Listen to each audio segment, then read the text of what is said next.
Assalamualaikum warahmatullahi wabarakatuh. Perkenalkan, nama saya Muhammad Abid Fikran Zakian dengan NIM 231091111210059. Saya dari PSKPS angkatan 2023. Jadi pada video kali ini saya akan menjelaskan mengenai 3 organ sensoris, 12 nervus cranialis, dan sistem saraf pusat untuk memenuhi tugas dari Dr. Oski Iliandri Mkes. Jadi pada organ sensoris yang pertama yaitu mata, terdapat bentuk melengkung di atas mata, yaitu alis. Jadi alis ini membantu dalam melindungi mata dari keringat dan partikel kecil yang mungkin jatuh dari dahi. Kemudian ada rambut-rambut halus di tepi otak, di tepi kelopak mata, yaitu bulu mata.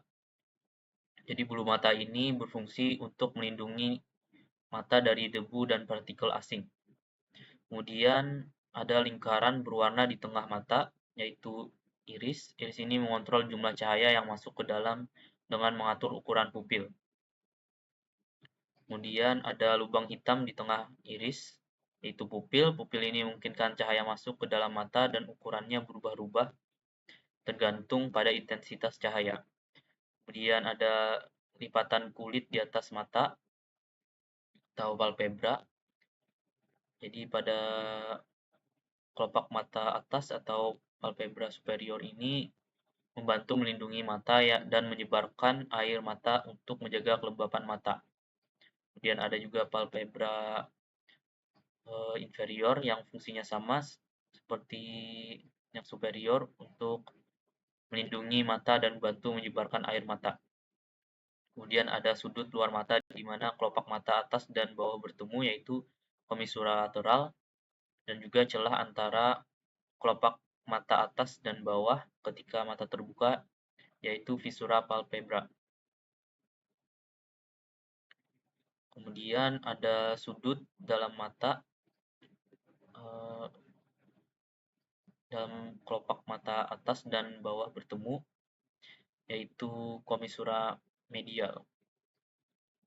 Kemudian ada membran tipis yang menutupi bagian putih mata dan bagian dalam kelopak mata, yaitu konjungtiva. Konjungtiva ini membantu menjaga kelembapan dan melindungi mata dari infeksi. Kemudian ada struktur kecil di sudut dalam mata, yaitu karunkula lakrimal, yang mengandung kelenjar yang membantu memproduksi air mata dan menjaga kelembapan mata. Baik, selanjutnya ada aparatus lacrimalis, kelenjar lacrimalis yang merupakan organ-organ yang menyekresi air mata. Jadi bentuk kelenjar yang terletak di bagian atas luar orbit mata ini adalah kelenjar lakrimal atau glandula lacrimalis. Kelenjar ini bertanggung jawab untuk memproduksi air mata yang membantu melumasi dan melindungi permukaan mata. Kemudian ada saluran kecil yang mengalir dari kelenjar lakrimal ke permukaan mata, yaitu ductus lacrimalis excretorius. Saluran ini mengalirkan air mata dari kelenjar lakrimal ke konjungtiva, di mana air mata menyebar ke seluruh permukaan mata. Kemudian ada kanal kecil yang mengalirkan air mata dari sudut mata ke kantung lakrimal, yaitu caniculus lacrimalis. Kanalikulus ini mengumpulkan air mata dari permukaan mata dan mengalirkannya ke kantung lakrimal. Kemudian ada kantung yang terletak di sudut dalam mata, yaitu kantung lakrima atau lacrimal sac. Jadi kantung ini berfungsi sebagai tempat penampung sementara air mata sebelum dialirkan ke ductus nasolacrimal. Kemudian ada saluran yang mengalirkan air mata dari kantung lakrimal ke rongga hidung, yaitu ductus nasolacrimal. Jadi ductus ini mengalirkan air mata ke dalam rongga hidung, di mana air mata akhirnya menguap atau diserap. Baik, selanjutnya terdapat di sini otot-otot pada mata. Jadi ada di sini otot yang melengkung di bagian atas mata dan melekat pada troklea, yaitu otot oblique superior. Jadi otot ini membantu menggerakkan mata ke bawah dan keluar. Kemudian otot yang terletak di bagian atas mata di bawah musculus levator palpebrae superioris, yaitu musculus rectus superior. Otot ini berfungsi untuk mengangkat mata ke atas. Kemudian ada otot yang terletak di sisi dalam mata dekat hidung, yaitu otot musculus rectus medialis. Jadi otot ini menggerakkan mata ke arah hidung. Kemudian ada otot yang terletak di sisi luar mata, yaitu musculus rectus lateralis. Otot ini menggerakkan mata ke arah luar, menjauh dari hidung. Dan ada juga otot yang terletak di bagian bawah mata, yaitu musculus rectus inferior. Otot ini menggerakkan mata ke bawah. Jadi kemudian otot yang melengkung di bagian bawah mata, yaitu otot obliquus inferior. Jadi otot ini menggerakkan mata ke atas dan keluar. Baik, selanjutnya di sini ada lapisan internal atau dalam dari mata. Di pada kornea, kornea itu berfungsi sebagai jendela mata yang memungkinkan cahaya dan membantu memfokuskan cahaya ke retina. Kemudian ada ruang di belakang kornea itu yang berisi cairan.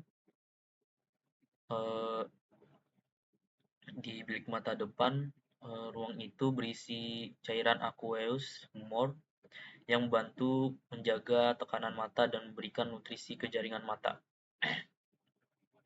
Kemudian ada lapisan putih keras yang menutupi seluruh bola mata kecuali kornea, yaitu sklera. Sklera ini berfungsi untuk melindungi mata dan memberikan bentuk. Baik, kemudian ada otot yang melindungi lensa, itu musculus ciliaris. Otot ini mengubah bentuk lensa untuk membantu mata fokus pada objek dekat dan jauh. Kemudian ada ruang di belakang lensa yang berisi cairan seperti jeli, yaitu badan vitreous. Cairan ini membantu menjaga bentuk bola mata dan menekan retina ke dinding mata. Kemudian retina ini lapisan tipis di bagian belakang mata yang mengandung sel-sel cahaya untuk mengubah cahaya menjadi sinyal listrik yang dikirim ke otak melalui saraf optik.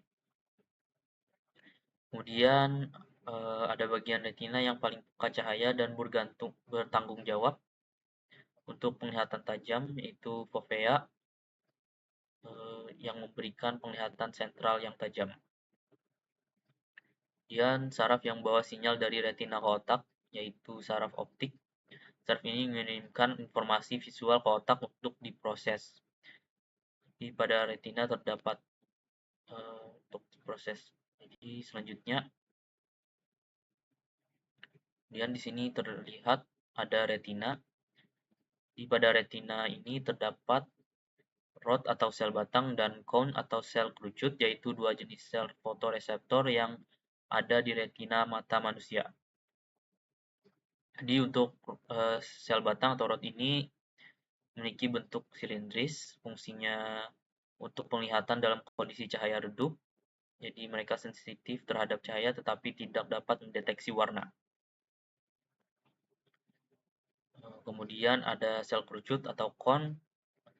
Jadi sel kerucut ini membentuk kerucut yang fungsinya itu untuk penglihatan dalam kondisi cahaya terang dan dapat memungkinkan melihat warna. Jadi ada 3 jenis cone masing-masing peka terhadap panjang gelombang cahaya yang berbeda. Kemudian selanjutnya terdapat otot mata intrinsik yang berkontraksi ketika ada cahaya, di mana ketika cahayanya terang, otot sirkular berkontraksi menyebabkan pupil mengecil untuk mengurangi jumlah cahaya yang masuk. Kemudian ada keseimbangan antara otot sirkular dan otot radial ketika cahayanya normal yang menjaga ukuran pupil pada tingkat yang optimal.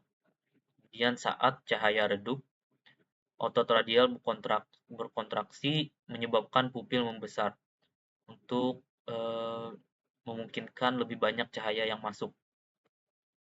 Kemudian selanjutnya terdapat yang namanya visual pathway. yaitu jalur yang dilalui oleh informasi visual dari mata ke otak. Jadi jalur ini melibatkan beberapa struktur penting yang bekerja sama untuk mengubah cahaya menjadi sinyal listrik yang dapat diinterpretasikan oleh otak sebagai gambar. Jadi komponen utamanya yaitu retina untuk mengubah cahaya menjadi sinyal listrik. Fotoreseptor di retina ini terdiri dari sel rod, sel dan kon yang mendeteksi cahaya dan warna. Kemudian ada saraf optik. Saraf optik ini membawa sinyal listrik dari retina ke otak. Jadi saraf ini terbentuk dari akson sel ganglion di retina. Kemudian kiasma optik. Kiasma optik ini memungkinkan informasi dari kedua mata untuk diproses bersama yang penting untuk penglihatan binokular. Kemudian ada traktus optik. Jadi traktus optik ini membawa informasi visual dari kiasma optik ke nukleus geniculatum lateral di talamus. Kemudian geniculatum lateral akan berfungsi sebagai stasiun relay-nya yang memproses dan mengirimkan informasi ke visual cortex. Kemudian ada radiasi optik. Radiasi optik membawa informasi visual dari talamus ke korteks visual di lobus occipital. Pada korteks visual primer, nanti diinterpretasikan sinyal listrik sebagai gambar yang dapat dilihat. Kemudian organ selanjutnya itu telinga. Jadi pada telinga terdapat helix, yaitu bagian luar yang melingkar di auricula. Jadi bagian ini memberikan struktur dan bentuk pada telinga. Kemudian sini ada juga terdapat lipatan dalam yang sejajar dengan helix, yaitu antihelix, yang dimana lipatan dalam ini memberikan dukungan struktural tambahan pada auricula. Kemudian ada tonjolan kecil di depan saluran telinga, yaitu tragus. Tragus ini membantu mengarahkan suara ke dalam saluran telinga dan melindungi saluran telinga dari partikel asing. Kemudian ada tonjolan kecil di seberang tragus, yaitu antitragus. Jadi ini membantu dalam pengumpulan suara. Kemudian ada bagian bawah lembut dari auricula, yaitu lobul. Di lobul ini biasanya digunakan untuk perhiasan seperti anting-anting. Kemudian ada saluran yang menghubungkan auricula dengan membran timpani, meatus acousticus. Di saluran ini mengarahkan gelombang suara ke gendang telinga. Bagian luar dari saluran ini dikelilingi oleh tulang rawan, sementara bagian dalamnya dikelilingi oleh tulang. Saluran ini juga memiliki rambut dan kelenjar yang menghasilkan cerumen atau earwax untuk melindungi telinga dari debu dan partikel asing.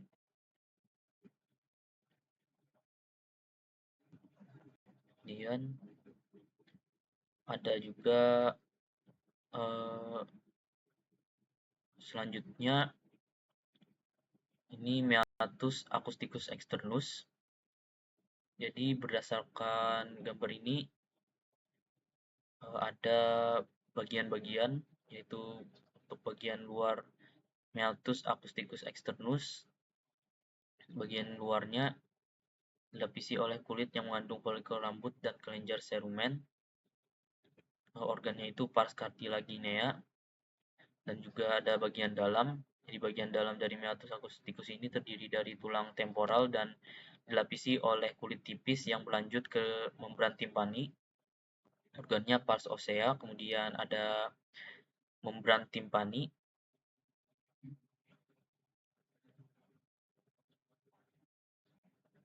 Kemudian selanjutnya masuk ke telinga tengah. Pada telinga tengah ini terdapat membran timpani, yaitu membran tipis berbentuk kerucut yang memisahkan telinga luar dari telinga tengah. Jadi organnya ini, membran timpani ini bergetar ketika gelombang suara mencapai organ timpani, dan getaran ini diteruskan ke tulang-tulang kecil di telinga tengah. Dan ada ossicles atau tulang pendengaran yang terdiri dari 3 tulang kecil yang saling berhubung terhubung, yaitu malleus, incus, dan stapes. Tulang-tulang ini memperkuat dan mengantarkan getaran dari membran timpani ke telinga dalam melalui jendela oval. Kemudian jendela oval atau oval window. Jadi struktur membran kecil yang terletak di antara telinga tengah dan telinga dalam ini oval window, yang fungsinya menerima getaran dari stapes dan meneruskannya ke cairan di telinga tengah dalam. Dan selanjutnya ada jendela bundar atau round window, yang yaitu struktur membran kecil yang terletak di bawah jendela oval, yang fungsinya memungkinkan pergerakan cairan di dalam koklea yang penting untuk transmisi gelombang suara. Kemudian tuba Eustachius, yaitu saluran yang menghubungkan telinga tengah dengan nasofaring. Organnya itu dapat menyeimbangkan tekanan udara di telinga tengah dengan tekanan udara di luar yang penting untuk fungsi normal membran timpani. Baik, selanjutnya pada telinga tengah terdapat batasan. Ini yang dimana pada batasan lateral membran tipis yang memisahkan telinga luar dan telinga tengah, yaitu batasan lateral. Fungsinya itu untuk gelombang suara mencapai dan getaran ini diteruskan ke tulang-tulang kecil di telinga tengah. Kemudian ada dinding yang memisahkan telinga tengah dan dari telinga dalam, termasuk jendela oval dan jendela bundar, yaitu batas medial. Kemudian ada batas atas, yaitu batasnya lempeng tulang tipis yang memisahkan telinga tengah dari rongga kranial. Kemudian ada dinding yang memisahkan telinga tengah dari vena jugularis, itu batas bawah. Kemudian batas depan, yaitu dinding yang mengandung tuba Eustachius. Dan batas belakang, di mana ini dinding yang mengandung aditus ad antrum dan canalis facialis pars verticalis. Kemudian terdapat tulang mastoid, yaitu tulang lunak yang terdiri dari rongga-rongga udara di mana terdapat mastoid antrum, itu ruang besar yang terletak di dalam processus mastoideus. Fungsinya ini sebagai ruang udara yang berkomunikasi dengan telinga tengah melalui aditus ad antrum yang membantu ventilasi dan drainase telinga tengah. Kemudian terdapat aditus ad antrum, yaitu saluran yang menghubungkan mastoid antrum dengan telinga tengah, yang dapat memungkinkan komunikasi antara mastoid antrum dan telinga tengah untuk ventilase dan drainase. Kemudian tegmen timpani, yaitu lempeng tulang tipis yang membentuk atap telinga tengah dan mastoid antrum. Fungsinya itu untuk melindungi telinga tengah dan mastoid antrum dari struktur otak di atasnya. Kemudian ada ruang kecil di atas membran timpani yang berisi bagian atas dari tulang-tulang pendengaran, yaitu epitympanic recess, yang menyediakan ruang untuk pergerakan tulang-tulang pendengaran. Kemudian ada tuba Eustachius, saluran yang menghubungkan telinga tengah dengan nasofaring, yang fungsinya menyeimbangkan tekanan udara di telinga tengah dengan tekanan udara di luar. Kemudian ada sel-sel mastoid atau ruang-ruang mastoid. Di ruang udara kecil yang terletak di dalam processus mastoideus ini membantu ventilase dan drainase telinga tengah serta mengurangi berat tulang mastoid. Kemudian selanjutnya yaitu telinga dalam. Pada telinga dalam ini terdapat bony labyrinth atau labirin tulang dan membranous labyrinth atau labirin membranosa, yang dimana pada bony labyrinth ini atau labirin tulang ini terdapat koklea yang berbentuk spiral seperti rumah siput yang terdiri dari 2,5 lingkaran. Fungsinya ini mengandung saluran koklea dari labirin membranosa dan berperan dalam pendengaran dengan mengubah getaran suara menjadi sinyal saraf. Kemudian ada vestibulum yang merupakan ruang tengah yang terletak di antara koklea dan kanalis semisirkularis. Fungsinya itu sebagai vestibulum, sebagai pengandung sakulus dan utriculus dari labirin membranosa dan berperan dalam keseimbangan dengan mendeteksi perubahan posisi kepala. Kemudian ada kanalis semisirkularis, yaitu 3 saluran melingkar yang terletak di 3 bidang yang berbeda. Kanalis semisirkularis ini mengandung saluran semisirkularis dari labirin membranosa dan membantu menjaga keseimbangan tubuh dengan mendeteksi gerakan rotasi kepala. Kemudian pada labirin membranosa terdapat saluran koklea. Jadi saluran koklea ini mengandung organ korti yang berperan dalam pendengaran dengan mengubah getaran mekanis menjadi sinyal listrik. Kemudian ada utriculus dan sacculus. Jadi utriculus dan sacculus ini mendeteksi gerakan linear dan posisi kepala relatif terhadap gravitasi, membantu dalam keseimbangan statis. Kemudian ada saluran semisirkularis. Di saluran semisirkularis ini mendeteksi gerakan rotasi kepala dan membantu menjaga keseimbangan tubuh. Kemudian ada selanjutnya ada ini mengenai auditory pathway atau jalur pendengaran. Jadi auditory pathway ini adalah jalur kompleks yang memungkinkan kita untuk mendengar dan menginterpretasikan suara. Jadi berikut dari suara-suara itu. Kemudian pada auditory pathway ini terdapat organ korti yang mengandung sel-sel rambut yang mengubah getaran suara menjadi sinyal listrik, yang kemudian diteruskan ke saraf koklea yang menghantarkan sinyal listrik dari koklea ke otak melalui saraf vestibokoklear. Kemudian ada nukleus koklea, di mana tempat pertama di mana sinyal pendengaran diproses setelah meninggalkan koklea. Kemudian ada kompleks olivaris superior yang membantu dalam lokalisasi suara dengan membandingkan informasi dari kedua telinga. Kemudian ada lemnisca lateral yang menghantarkan sinyal pendengaran ke pusat-pusat yang lebih tinggi di otak. Kemudian ada colliculus inferior yang mengintegrasikan informasi pendengaran dan mengirimkannya ke nukleus geniculatum medial. Kemudian dari nukleus geniculatum medial menghantarkan sinyal pendengaran ke korteks pendengaran primer. Pada korteks pendengaran primer, tempat di mana sinyal pendengaran diinterpretasikan sebagai suara.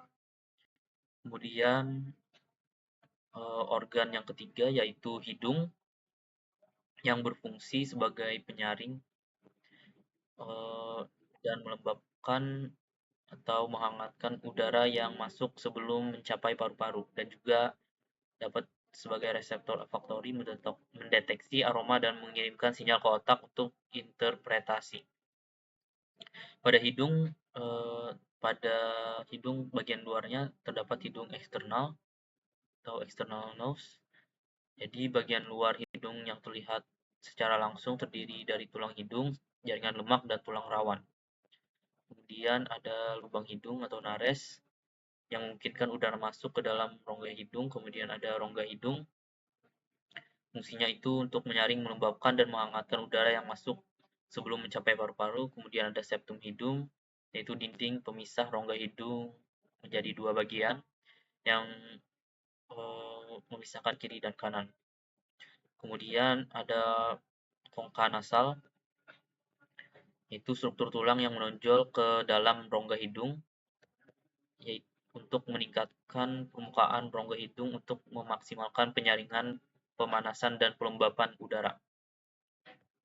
Dan ada sinus paranasal, itu ruang udara yang terletak di sekitar rongga hidung. Fungsinya itu untuk mengurangi berat tulang tengkorak, menghasilkan lendir, dan membantu resonansi suara. Kemudian ada saraf olfaktori.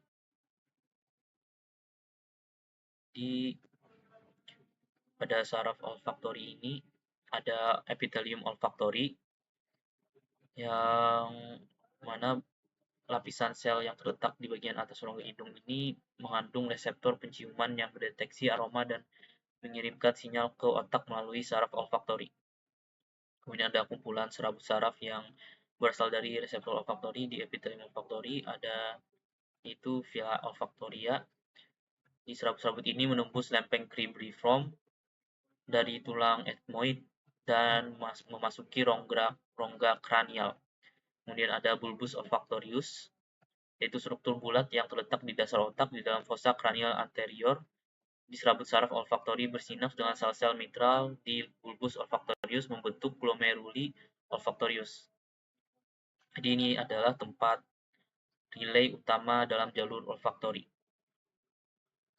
Kemudian seterusnya ke tractus olfaktorius yang berjalan posterior di permukaan inferior lobus frontal. Fungsinya itu untuk mengantarkan sinyal dari bulbus olfaktorius ke berbagai area otak. Dan ada striae olfaktorius,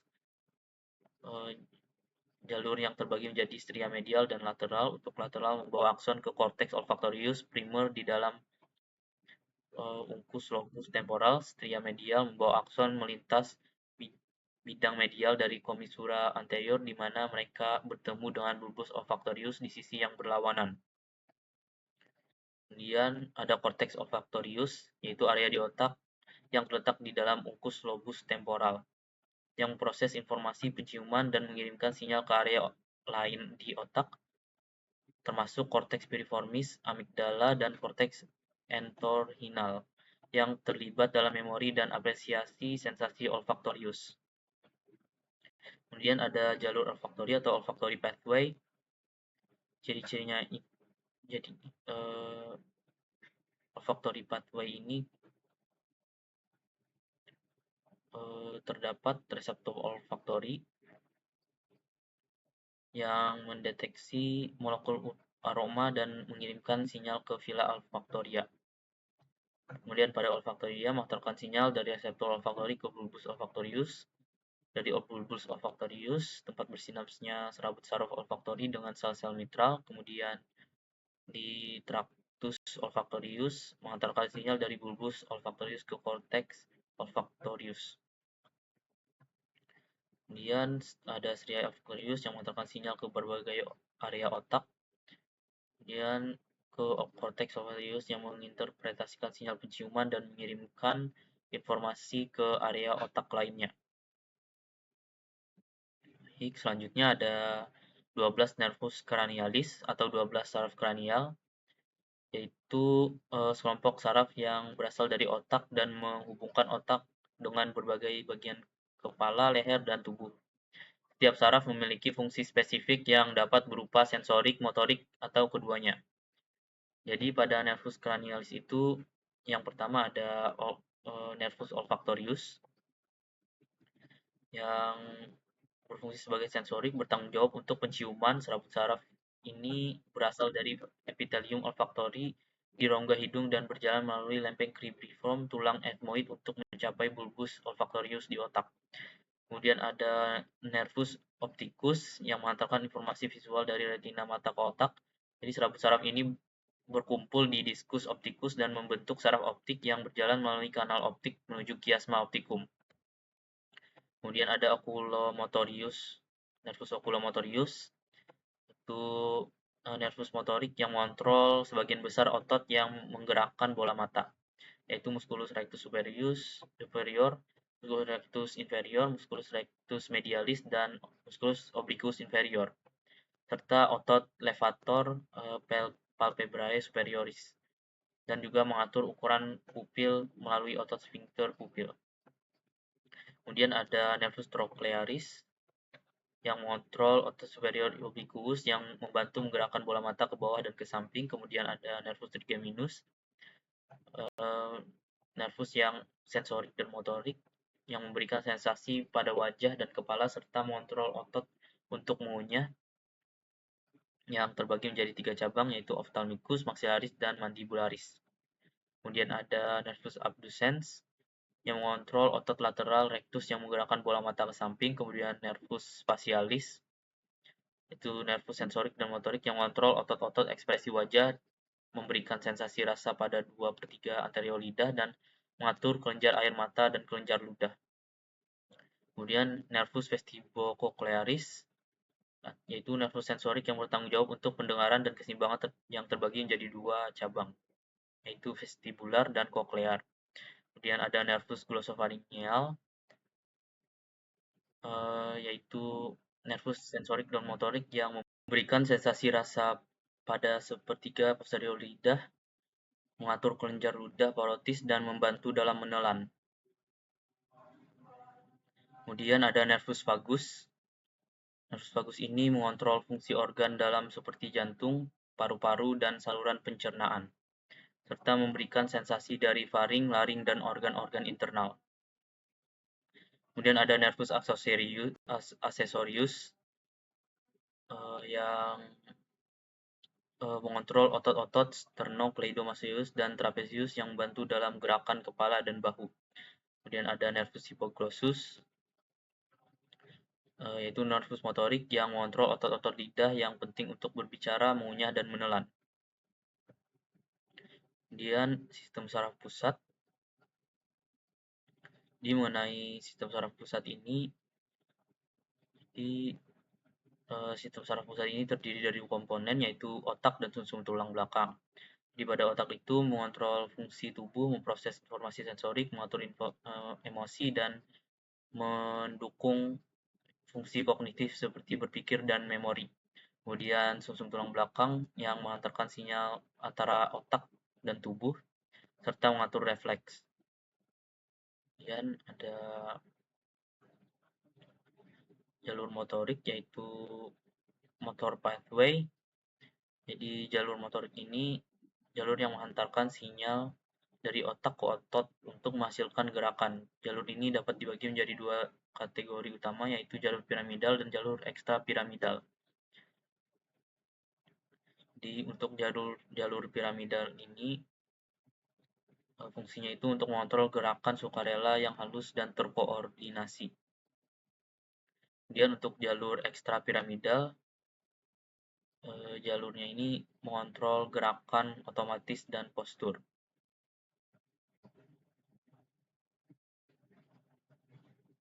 Kemudian ada jalur sensorik. Di jalur sensorik ini adalah jalur yang mengantarkan informasi sensorik dari tubuh ke otak untuk diproses.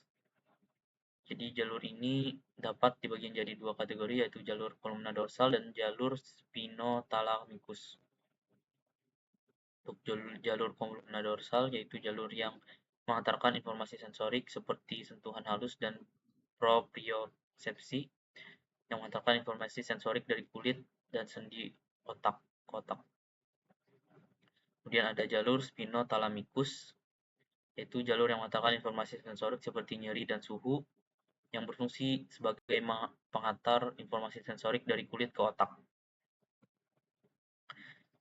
Jadi mungkin itu saja yang dapat saya sampaikan pada video kali ini. Saya akhiri dengan mengucapkan terima kasih dan wassalamualaikum warahmatullahi wabarakatuh.